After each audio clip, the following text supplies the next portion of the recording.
Today, we are interviewing Susi Holliday. Susi is a lifelong fan of crime and horror and is the author of several short stories and 7 crime novels, which is amazing. Susi plays a big role in the crime community and offers coaching to aspiring crime writers.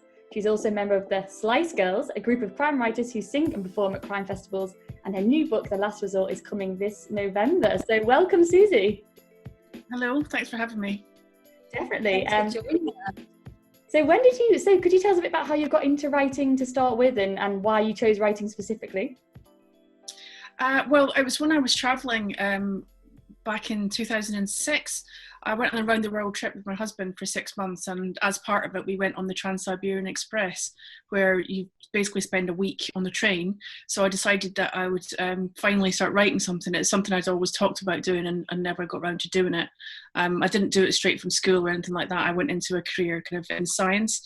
So I was always saying, I was a massive reader and I thought I need to write. So I started doing it on that train.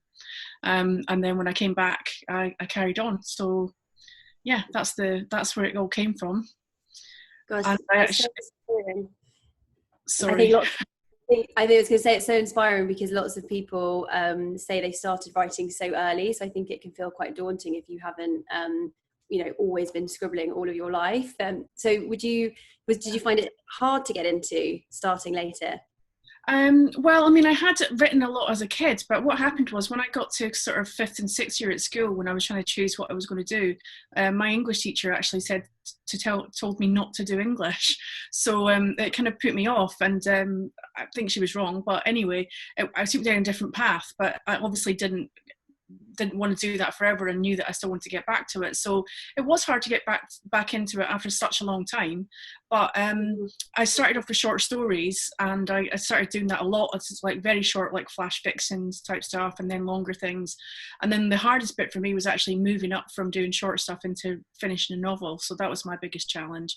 But I think that's possibly the same for anyone, no matter how long you've been writing for. If you haven't written a novel yet, then writing the first one's always going to be the hardest. Well, in theory, they're all hard, as it turns out. I mean, and in terms of your short stories that you've been writing, did you start with the short stories on purpose to sort of break you back in and then realize actually you just have a knack for it? Because it is a very different style of writing, isn't it? You have to structure your plots very differently. So how did that work? I think it's because, well, so when I came back from the train, the travelling in the train, and I went to an evening class, and so for a lot of those things they do often start you off on short stories because they just want you to get your sort of creativity flowing and get you to write things and to come up with ideas. And I'd never really thought that I wanted to write short stories, but I just did, and I found them come quite easily to me.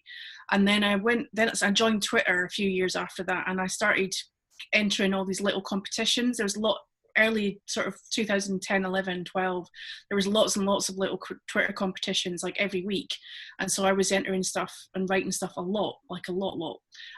So I just naturally was doing that. But so I was spending all my time doing that and enjoying that. But I knew that really I wanted to write a novel and I wanted to get published. So I just had to kind of stop doing that for a while and sort of changed my tack. But it was hard because I was so used to having stuff that was started and finished usually within a few hours. And then a novel doesn't really take you a few hours. It takes you a lot longer. So I don't know if I recommend my approach actually, because I did find it quite difficult. I have people now that say to me who write novels that can't write short stories because, like you said, it is a very different kind of thing. So I don't know which is the best way to do it, but that's the way I did it. And when you do sit down to do that novel, what is your kind of fail-safe writing process? Do you have one? Is it quite fluid? Do you have a routine? Well, I have a plan because when I started when I got my agent, I'd only written part of a novel, and it was getting the agent that actually inspired me to finish it, because then I had a contract basically to do that.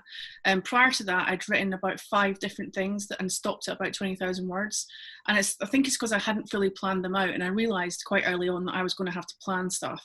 And I'm kind of jealous of people who can just wing it and go with a brief idea and just fly out words, but it doesn't work for me. And I think it's also because I'm still working in my day job that I need to fit writing in around that. So it's easier for me if I plan stuff out. So I tend to go with an idea and then I'll kind of flesh it out over time. It might take months for that part. But then once I've got it all kind of worked out, then the writing usually quite quick for me. So people always say, oh, you write so fast. Like, I do write fast, but I've already planned it in quite a lot of detail. So I've tried since then to go back to the winging it method, and it just doesn't work for me. So I think I have to plan. That's just me. And having that kind of scientific approach to it and planning, does that help you get around things like writer's block, or do you still suffer from that from time to time? I think it depends. Like, I've heard someone say there's no such thing as writer's block. It's more about something else that's causing problems for you and you can't do it. And I kind of understand that, because even when I plan stuff out, and I might have chapter by chapter outlines and it's really detailed. So in theory, all I have to do is pick up the thing and look at what my next chapter is and write it. But sometimes I can't. And I think when that happens, it's usually a sort of an indicator that there's something not quite right somewhere else. And it might be something to do with the story, or it might just be that there's other stuff going on in my life that's just taking my mind away from it. Because even writing like that, things do change a lot as you write them, and I think your head has to be really in there to get the flow right. So yeah, I always get it. But the useful thing about planning it is, if you've got stuff kind of planned out by chapter and you can't write the next one, you can always write another one. So I quite often go and write the end, and then I know, right, well, it will come to an end, because even if I finish it now, it's got an end.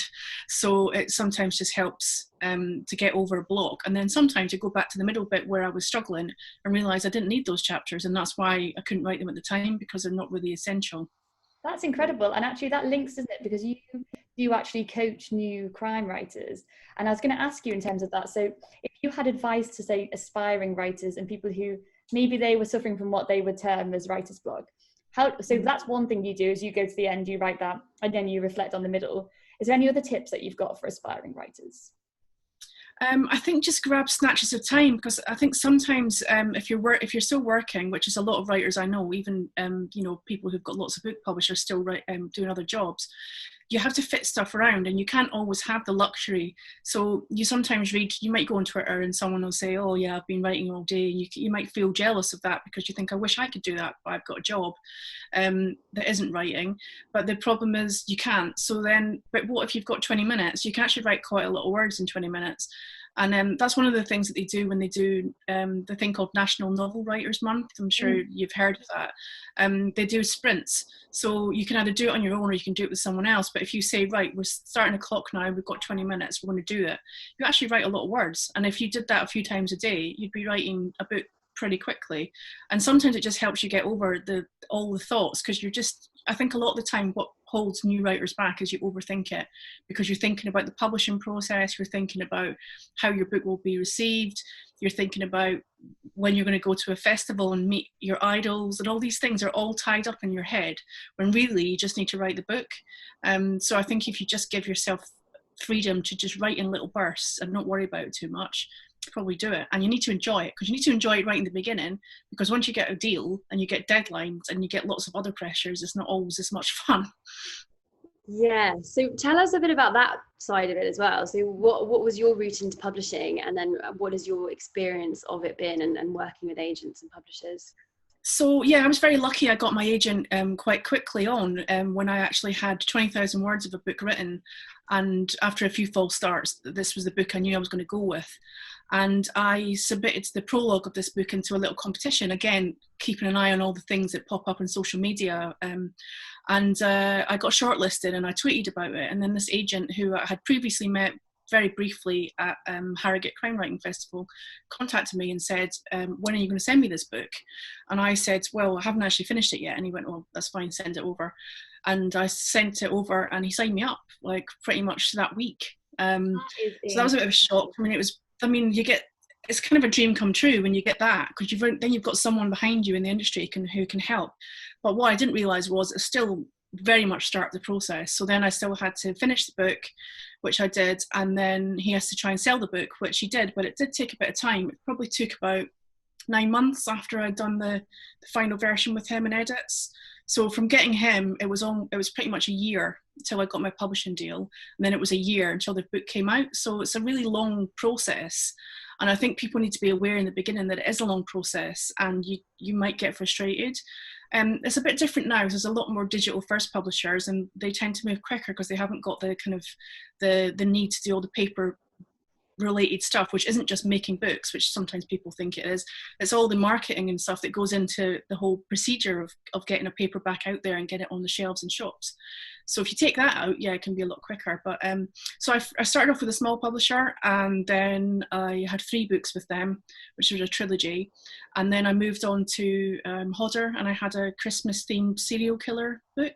Which was, yeah, kind of mad, but it was quite fun actually, because everyone was talking about all these Christmassy books and, you know, with glitter on the covers, and my editor was like, no, let's have blood all over the cover and let's see what we can do. So that was good. Yeah, and then I've had 2 books with Arenda, which have been again slightly different sort of psychological thrillers. One was a bit supernatural, and one was based on the Trans-Siberian, which I knew I would eventually use from my original journey. And then now I've got a new deal again with Thomson Mercer to write something a little bit different. So again, it's psychological thrillers, but there's a little bit of a sort of Black Mirror kind of sci-fi edge to them. So wow. Everything's a bit different.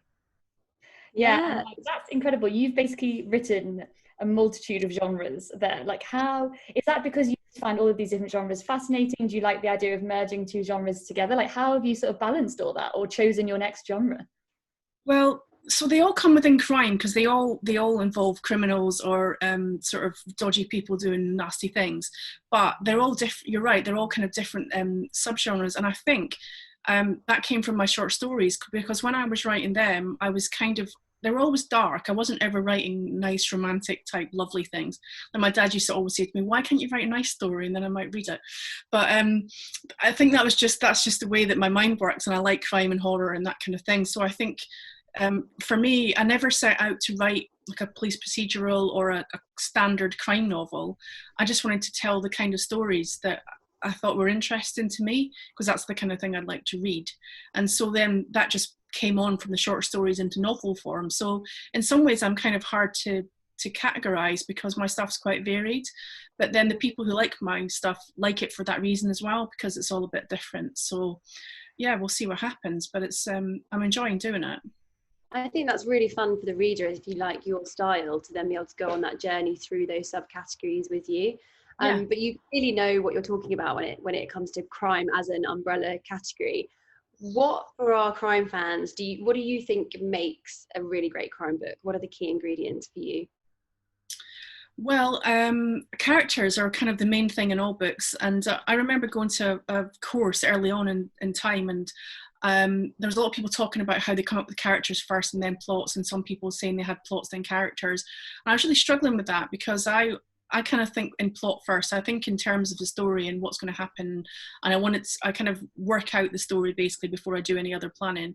And I always used to think, yeah, but how do I build my characters? And then it turns out that I don't build them by consciously thinking about them. I kind of build them just by letting them naturally evolve as I get them to tell the story. So I think characters, no matter how you create them, they're the big thing, because there's no point in having a crime novel that's got all the elements but actually you don't care about the main characters. I mean, whether your main character is a detective or someone having a domestic noir issues or whatever it is, you have to root for them even if you hate them. And I think that's also important, that in crime novels you can absolutely have characters that you don't like, but they have to be gripping, and those are the ones that really work for me. And I also just like a bit of variation as well, because I don't tend to read standard crime novels, because it's not because they're not great, and of course they are, but I think just because of what I write, I like to have stuff a bit more varied. So I always seek that out as well when I'm looking for books to read.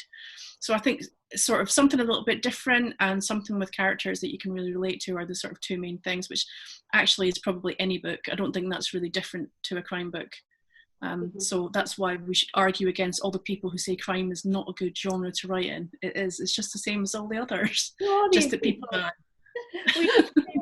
And who's arguing with a crime writer? You know too many ways to bump them off. I know, exactly. Silly move, isn't it? So on that note, like, what other authors in the crime genre would you sort of say everybody should give a read, just in case they haven't heard of them? Oh, there's so many. One of my biggest favourite authors who hasn't written for a while was Mo Hader. So she had a series with a sort of very unconventional detective, and also sort of edgy, slightly supernatural, is it or isn't it kind of stuff going on, which I really like. Stephen King obviously is one of my big inspirations, even though he's more horror, but he writes a lot of crime stuff as well. But I think with him, it's kind of like the characters and just those real world settings that seem like they're perfectly normal, and then they turn out to have horrible things going on. And then I always like to look at new authors as well, because I just wonder, I get fascinated by which new authors get book deals and they're all talked about, because I'm like, why? What's made that book interesting? And I'm really always intrigued. So obviously all that kind of marketing stuff does work, because I go and buy those books. So I think, new authors, but then also kind of longer standing ones. I mean, a lot of the Scottish authors that I read are great. People like Craig Robertson are writing really good stuff. Luca Veste, who writes also kind of thrillers, but with sort of a bit of edge of horror coming into it as well. Alex North, another one of my favourites, also his alter ego, Steve Mosby. Ladies, lots and lots of ladies that I read as well. I think more than ever I read a lot of female writers, because I think I'm reading a lot of psychological thrillers. At the moment I'm reading The House Share by Kate Helm, which is absolutely fantastic and horrible. If you're thinking about moving house into another house share, you read this first. Mark Edwards is great for those kind of stuff as well. Steph Broadrib, who has got an American set series with a bounty hunter. She's really good. There's just, the list is endless. If you go to any of my social media, you'll see all the books that I read. I always tweet about them and talk about them, but I was going to say, great reading list on your website that we'll definitely link to as well, where you share you're obviously a prolific reader as well. So before we let you go, I wanted to ask you about you what we're learning from this is that the crime community is a really fun, tight-knit but really friendly, welcoming place to be, and you seem to really demonstrate that, sharing your reading list and talking about other writers and talking to them, but obviously also with your own performances as part of the Slice Girls. Can you tell us about that? It's just, that is so fun and not at all what I would expect from a crime writer. By the way, I've seen you live. Have you? Yes, I think it was I feel like I want to say Harrogate, but I'm not 100% sure which crime festival it was, but it was. We did a noir at the bar at Harrogate, like as a fringe event. We didn't actually do it in the main thing. We've done Bloody Scotland a few times, and we actually did one in the House of Blues in New Orleans, which was incredible. So yeah, this started in Bloody Scotland. It was actually the brainchild of Craig Robertson, who I mentioned. As part of this festival, they run a thing called Crime at the Coup, where it's kind of like an open mic night, and they decided that they would put together some women who would sing sort of murderous cabaret songs and sit on the bar in this pub. So I don't even know how I ended up kind of becoming one of these, but so the lineup has changed a little bit since that first episode that we did, and we had to climb up on the bar, and we had to have people help us up because we all had stupid high heels on, and we had various things. I should have brought some with me, some props. Like I've got various things, torture implements that we used to sort of bring in as part of our music. So we did things like Cell Block Tango from Chicago, which is great fun because it's got monologues. So then we all kind of were able to kind of get our personalities across in our little monologues and direct them at people in the audience who were quite intimidated. So yeah, it was great fun. But we haven't done it for a while, just because we all live in different places and we're all busy and it's tough. But I hope that maybe next year, when we're all out of lockdown, we'll be desperate to come back and do it somewhere else. Absolutely, yeah. A comeback performance for sure. Oh, definitely, yeah. It'd be like sort of when the real ones, the Spice Girls came back, except, everyone was talking about it and then it kind of didn't, it was like, whatever, that'll be us. To be like, who are they now? They're really old. No, I think crime festivals will be even bigger and better next year after everybody has missed out on their fix this year. Oh, definitely. Susie, where can we find your latest book and keep up with your work? So if you go on my website, which is currently not quite up to date because it hasn't got my new book on, but it does have details of my one that's out at the moment, which is Violet. You can get on there. At the moment, when there's no shops open, you can go on Amazon and you can get all of my books there. So if you just search for me under Susie or SJI, you will find everything. And I actually have one for a giveaway. I think you were possibly going to deal with. So, we can do that. I've got a copy that I'll sign and send out to whoever wins that. Amazing. And what are you on Twitter? Because I feel like you're on Twitter often, so people should definitely go find you there. On Twitter, I am SJI Holliday, and Holliday has 2 L's. You'll find me. Yeah. Susie, thank you so much for joining us. We can't wait to get our hands on the book and keep following your amazing career. Yes, thanks so much. That was great.